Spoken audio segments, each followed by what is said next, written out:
Na porção dessa semana, a gente vê Moisés pedindo uma coisa para Deus. Na verdade, suplicando, né? O termo Va'et Hanan é isso. Só que antes de fazer essa súplica, Moisés começa dando um elogio para Deus. E o elogio, né, fazendo um louvor para Deus. E o louvor que ele faz é um pouco estranho. A frase, né, o palavreado que Moisés usa é um pouco estranho. Com base nisso, o Zohar faz, claro, uma análise extremamente profunda que a gente vai trazer para a nossa vida. Eu sou Yair Alon e essa é a Energia Semanal.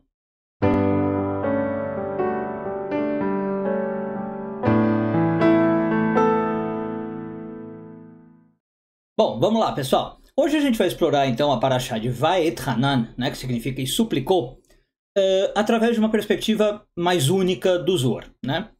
Bom, a gente vai falar, o Zohar coloca para nós que existem 3 estágios de plenitude espiritual. Tanto quando a gente fala de um coletivo, quando a gente pensa na humanidade, como quando a gente fala de nós, na nossa vida pessoal. Tá? Por que o Zohar chega nisso? Antes, né, da gente entrar no que o Zohar propriamente diz.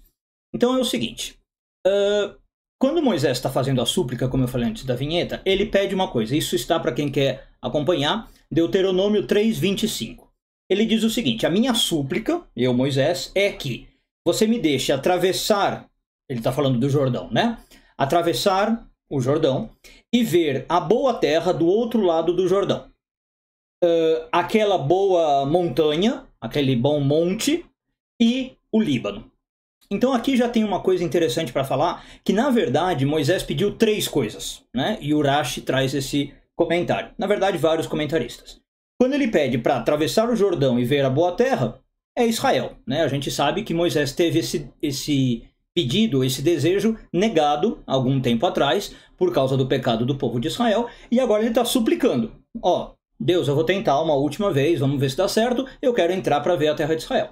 Só que ele põe mais 2 pedidos, né? Eu quero ver aquele monte, aquele bom monte e o Líbano.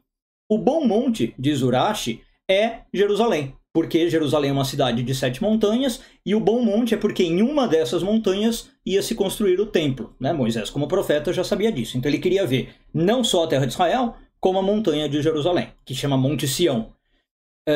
E depois o Líbano, né? Não é que ele quer ver o Líbano, o país Líbano, mas Urashi diz que isso é uma alusão ao próprio templo. Porque a gente sabe que o templo vai ser construído com as madeiras do Líbano, né? Com os cedros do Líbano, na época que o Salomão fizer um acordo com o rei do Líbano. Então Moisés está pedindo, eu quero entrar na terra de Israel, eu quero poder ver Jerusalém e quero poder ver o templo, né? Eu quero poder ficar vivo até o templo ser construído. E aí a gente sabe, infelizmente, o spoiler aqui da história, que Deus não vai aceitar. Bom, mas isso aqui é meio que secundário. Antes de Moisés fazer esse pedido triplo, né, essa súplica, ele faz um elogio, como eu falei, um louvor a Deus, né? Ele diz o seguinte, ó Deus, você que... E aí ele diz o seguinte, né? Você deixou, estou fazendo aqui a tradução livre, o seu servo, falando de si, ver o início das tuas obras, o início das tuas glórias, né? O começo das tuas glórias, depende de como é que vai ser a tradução aí. E aí o Zohar fica intrigado. Como assim você viu o início das suas glórias? Fica parecendo que Moisés não conseguiu ver tudo, né? E fica parecendo que teria mais coisa para Moisés ver. Mas por que isso é intrigante? Porque a gente sabe que Moisés foi justo uma das pessoas que mais viu a glória de Deus. Moisés viu Deus face a face. Então o Zohar vai pegar esse palavreado, né, esse fraseado, para entender o que está acontecendo. Agora sim, a gente entra no ensinamento do Zohar. Então o Zohar fala, como eu tinha dito para vocês, que existem 3 estágios na nossa evolução espiritual, em direção à nossa plenitude espiritual. Esses estágios começam com Jacó, tá? Que é o nosso primeiro patriarca, passa por Moisés e chega no Messias, que a gente fala em hebraico, o Mashiach. Cada um desses estágios, e é o que a gente vai abordar aqui, nos ensina alguma coisa importante sobre como a gente se desenvolve espiritualmente, individualmente e como coletivo, tá? Como destino da humanidade. Ou pelo menos do povo de Israel, como a gente entende na Kabbalah, né? Das pessoas que estão preocupadas com essa evolução. Então, vamos lá. Vamos junto entender essas coisas. Para começar, vamos falar com Jacó, que... Com Jacó não, né? Sobre o Jacó, que é o primeiro ponto que o Zohar traz. Então, o Zohar descreve Jacó, na verdade a Torá descreve o Jacó, como um homem perfeito. Né? aparece a expressão que Jacó era um homem tam. Existe alguma discussão sobre o que significa esse termo tam. Tá? Literalmente ele significa simples. Tá? Alguns dizem que é no sentido de ingênuo, que Jacó era meio poliana, né? Acho que se poderia dizer, mas em geral se entende que ele era perfeito. E aí o Zohar diz que ele era perfeito não no sentido de atos necessariamente, mas ele tinha uma beleza, um esplendor espiritual como o de Adão. Tá?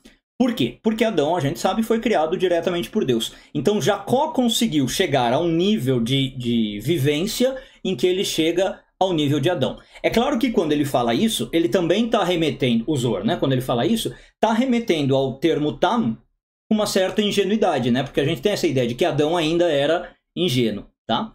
Bom, então essa comparação, vai dizer o Zohar, né? Ele deixa claro aí nos próprios comentários que vem depois, que Jacó tinha um imenso potencial de chegar numa espiritualidade avançada, semelhante ao estado original e perfeito de Adão, né? Quando o mundo é criado.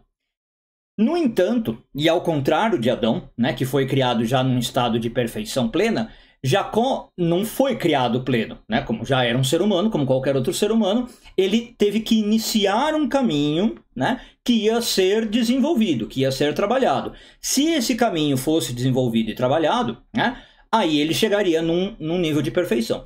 E o Zohar diz que o Jacó fez bastante desse caminho, né, mas ele não terminou. Então ele é o início do caminho.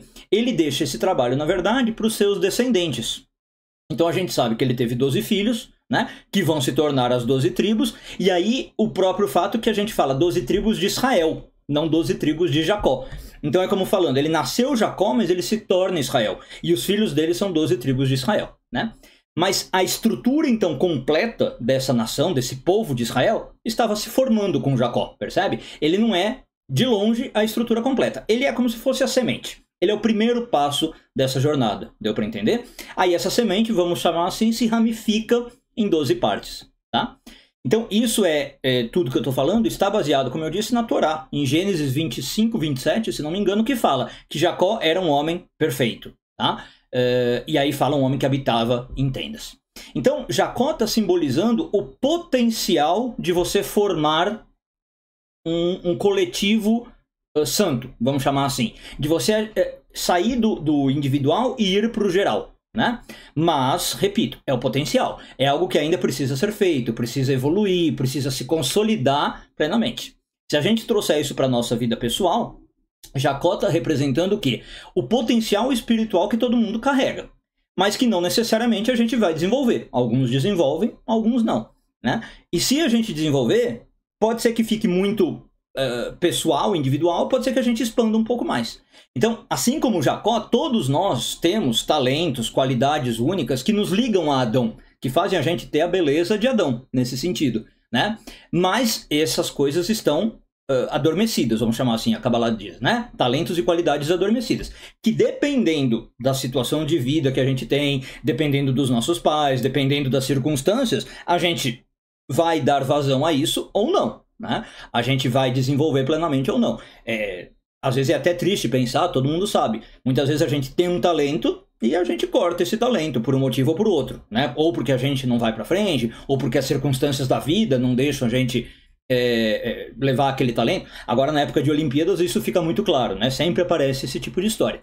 Enfim, esse estágio da espiritualidade em geral nos convida a reconhecer e nutrir o nosso potencial interno. Esse é o primeiro passo, né, de onde todo mundo sai. Eu saber que eu tenho essa ligação divina, esse Espírito de Deus em mim, e tenho que despertá-lo. Né? É uma chamada quase que para investir no nosso crescimento espiritual. Né? E tem gente, como eu falei, que não faz esse investimento. Eu acho triste. Tem gente que investe em tanta outra coisa, né? Investe no físico, literalmente, né, no corpo, investe no cérebro, investe em dinheiro e não investe no espiritual. Então, esse primeiro chamado é aprender a preparar a base para você ter uma vida plena. E aí, se você não quiser nem pensar no espiritual, tudo bem, mas para ter uma vida plena de propósito. Tá? Então, de novo, isso vai envolver o autoaperfeiçoamento, o Jacó representa muito isso se você for ler a história dele, mas também o fortalecimento de relações com pessoas ao redor. Né? A história de Jacó é basicamente sobre isso. Eu não vou entrar aqui, senão a gente fica só na história de Jacó. Mas Você vê que a questão do Jacó é ele com o pai, ele com o irmão, ele com a mãe, depois ele vai para a casa do Labão, né? Depois com as duas esposas. O tempo inteiro é Jacó. Ele com ele se aperfeiçoando, mas ele com as relações ao redor, né? E ele está, então, o tempo inteiro criando uma base sólida, aprendendo a conviver com as pessoas para ter, digamos, apoio, amor, né? E construir essa base, a própria família, para construir a própria família. Bom, segundo passo da jornada, né, diz o Zohar, Moisés, que é o que nós estamos lendo essa semana. Então Moisés vai representar já uma realização de plenitude e maior do que o do Jacó. Talvez não inteira, a gente já vai falar disso, uma plenitude parcial, se eu posso dizer assim, se não for uma, como chama, uma contradição em termos, né? Mas já tem uma realização que o Jacó não necessariamente tinha. Enquanto o Jacó ainda tinha que ter filhos, o Moisés não, né? Então, Moisés, a gente vê que ele não é só um líder extraordinário, né? Ele também conduz o povo à beira da terra prometida. Então, ele recebe a Torá, ele constrói o tabernáculo, ele organiza a estrutura do povo de Israel, ele começa a dar as leis, ele define juízes, ele põe os guardas que vão ver se essas leis estão sendo feitas, né? Ele estabelece todo um sistema para ter uma nação, basicamente isso.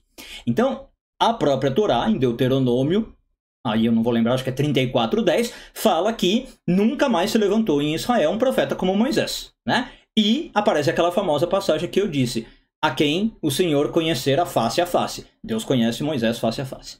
Bom, então Moisés na vida pessoal já representa o quê? Um estágio em que eu comecei a realizar o meu potencial. Eu saí daquele estágio Jacó, onde eu percebi que eu tenho potencial e quero desenvolver, e fui para desenvolver de fato, né? É quando aí eu começo a pôr minhas habilidades e os meus talentos em ação, em prática, né? Vira realização concreta. Assim como Moisés então guia o povo, nesse estágio eu também começo a virar um pouco guia dos demais. Não que eu precise, tá? A Kabbalah de longe vai falar que não é a função da pessoa, né? Pelo contrário, a Kabbalah fica até contra, né? Você ficar tentando proselitizar, como a gente fala. Mas, às vezes é natural. Você começou a ser uma pessoa de tanta realização, de tanta ação, que você acaba se tornando um guia, né? Você acaba se tornando um líder. E aí, claro que você está agindo com integridade, você está usando seus dons para benefício, não só seu, os seus dons acabam respingando no bom sentido nos outros, né? Então você acaba chegando no nível de Moisés. E Moisés também vai lembrar para nós a importância de você estar em contato com o divino, né?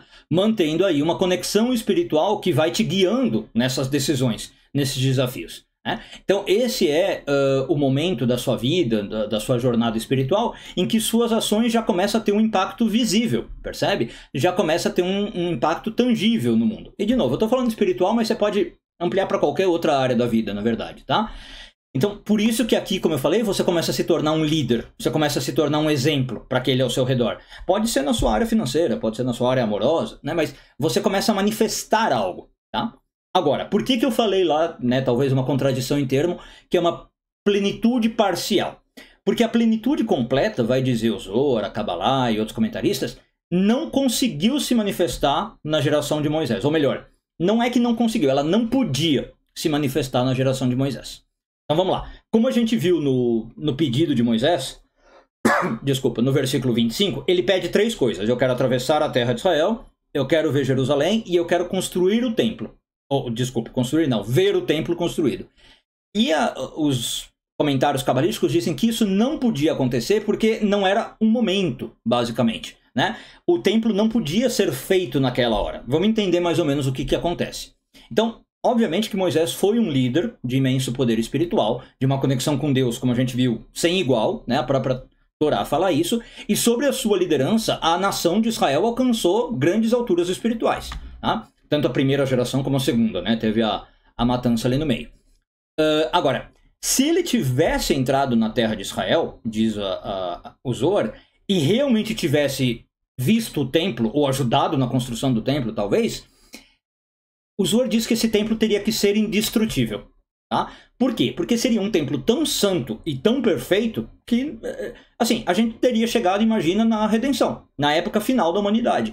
Todo mundo entraria em Israel, o povo lá entraria em Israel, Moisés construiria o templo e acabou, né? É como se a terra tivesse chegado no seu propósito final. Tá? Então, isso significaria, na prática, que a presença divina, que a gente chama de Shekhinah, estaria permanentemente entre o povo. No entanto, aí que está a pegadinha, vamos ver se eu consigo explicar. Essa indestrutibilidade do templo traria um risco, tinha um problema. Qualquer pecado ou desvio que as pessoas fizessem do caminho divino ia ter uma consequência direta. E severa sobre o povo. Elas iam viver sobre uma lei de julgamento muito severo. Porque imagina assim, eu entrei na terra de Israel, agora está tudo santificado, tenho o templo num nível perfeito, num nível de perfeição. As pessoas não podem mais errar. As pessoas agora têm que viver conforme uma norma e uma conduta exemplar. E o povo não estava pronto para isso. Pensa de um outro modo. Pode ser um pouco mais triste o que eu vou falar, mas é o que acontece. Inclusive, a gente vai celebrar amanhã o 9 de Av, que lembra isso, a destruição do templo. Por que o templo foi destruído? Por causa do pecado das pessoas, né? Tanto o primeiro templo como o segundo templo. Então, o templo é destruído e, de certo modo, ele acaba servindo para desviar a ira divina. Se não tivesse o templo, Deus nos livre, a ira divina podia ter ido diretamente para o povo. Percebe? Então, como eu não tinha templos indestrutíveis, nem o primeiro nem o segundo, como eles não eram perfeitos, eles eram santos, mas não perfeitos, quando o povo errou, a ira divina foi para o templo e não para o povo. Se isso fosse na época do Moisés e o Moisés tivesse entrado e construído o templo, não ia ter essa opção. E um erro do povo representaria uma eliminação absoluta, percebe? Então a terra não estava pronta para esse nível de perfeição absoluta ou de destruição absoluta. Tá? Então, por isso que essa estado, vamos chamar de perfeição, esse estado de perfeição total não podia ocorrer na época de Moisés. Por isso que o pedido dele foi negado. Né? Ele não podia entrar na terra de Israel, ver Jerusalém e ver o templo construído.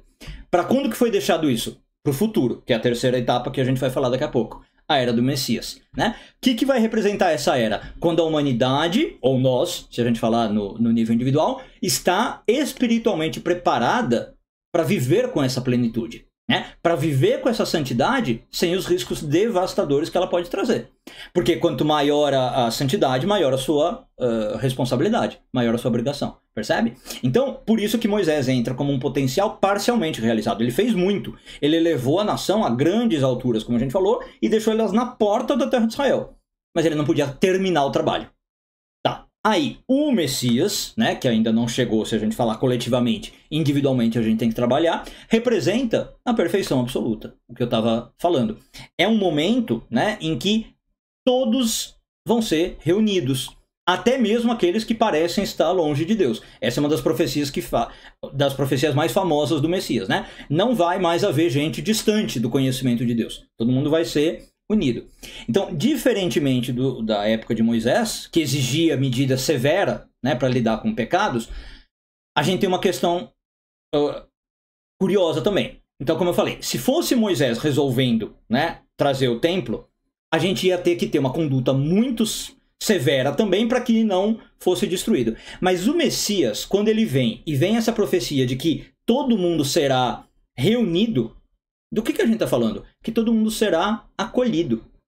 E falar que todo mundo será acolhido significa o quê? Que todo mundo vai voltar ao caminho de Deus, mas então com amor, com compaixão. Diferente, repito, com o que aconteceria com Moisés. Na época de Moisés, seria um acolhimento e uma reunião, mas na base da força. Deu para entender? E aí eu não posso me desviar. Aqui na época do Messias, não. É com base em amor e em compaixão.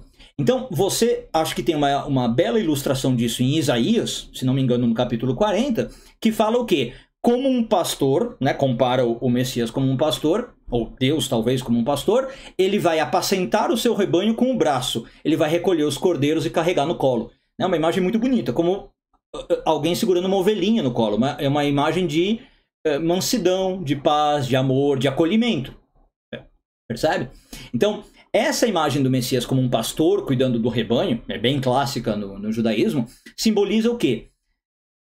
Antes de amor e compaixão, né? Além disso, a unificação de todos os níveis com o divino. Qualquer pessoa vai conseguir se unir com o divino, criando então uma harmonia que a gente ainda não experimentou. Tá? Agora, eu falei, ainda não experimentou, mas a gente tem que tentar experimentar. Lembra que a gente está falando de uma jornada espiritual que também diz respeito a mim. Então, o Messias, na minha vida pessoal, simboliza o quê? Um estado de plenitude, primeira coisa, né? e um estado de harmonia que todo mundo aspira a alcançar. Acho que isso é óbvio ver, né? Todo mundo quer viver uma vida em paz e vida tranquila, mas o importante é que este estado seja atingido com paz, com tranquilidade, com amor, não com severidade. Porque assim, você pode falar que chegou num estado de plenitude, de harmonia, através de muita repressão, através de muito, sei lá, regras rígidas de ordem e tal, que às vezes é o que alguns cultos e algumas religiões tentam fazer, né? Elas te cerceiam com um monte de coisa e aí elas tentam te dar o estado de plenitude e harmonia. O Messias, ele representa um pouco o oposto disso, percebe? A ideia de que você vai chegar nisso de uma maneira orgânica, vamos chamar talvez, de uma maneira íntegra. Eu ia falar integral, íntegra, né? Então esse é o estágio onde o seu potencial que estava lá em Jacó está totalmente realizado e você consegue integrar totalmente as suas ações com seus pensamentos e com seus sentimentos. De uma maneira coesa, mas de novo, leve. Não porque você está lutando com isso para chegar nesse nível, né? Quando você chegou na liderança do Messias, você tem a palavra é integração, uma unidade, uma aceitação. E agora, importante, não só de você, né? Você tem uma aceitação e um amor incondicional que te ajuda a olhar além das falhas, as suas e dos outros, né? Então você para de ver o problema, os erros, como motivos para destruir um templo, né? Como motivo para ser um desastre. Você aceita o erro e a falha. Tá? Isso também tem a ver com o Messias. Você se olha com mais candura. Eu acho que seria um adjetivo interessante. Então você começa a olhar além das falhas e a ver o valor intrínseco de cada pessoa. De novo, seu e os outros. Tá? Então esse estado é o que encoraja a gente a criar um mundo onde a gente vai ter o que a gente vê na era messiânica. Quando as profecias falam da era messiânica, vai ser um mundo de compaixão, um mundo de unidade, né? Não um mundo onde você tem guerra, onde você tem conflito, onde você começa a ver o que o outro está fazendo de errado e você precisa recorrer à destruição. O mundo do Messias é o quê? Um mundo onde cada um de nós está contribuindo para um bem maior, né? Cada um de nós está fazendo o seu papel, está desempenhando o seu talento, vamos chamar assim, e todo mundo sai ganhando, todo mundo ganha paz e harmonia, tá?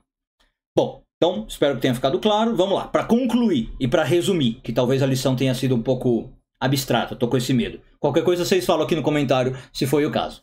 Mas vamos lá, o que o Zohar então está falando? De uma pessoa, né, de uma jornada nossa que vai desde o potencial de Jacó, passando pela realização parcial com Moisés, quando a gente começa a realizar, até a realização e a perfeição final com o Messias. E o que a gente experimenta quando a gente chega nessa realização final com o Messias. Essa jornada, ela é individual, ela é coletiva, mas eu diria para não se preocupar com o coletivo. Se você está fazendo a individual, a coletiva está sendo realizada. E é uma jornada em busca de completude. É uma jornada em busca de plenitude para a sua vida, né? De você se sentir íntegro, você se sentir unido e perfeito. Se é que a gente pode aplicar esse termo a um ser humano, mas deu para entender. Uma boa semana a todos, Shavua Tov e tudo de bom.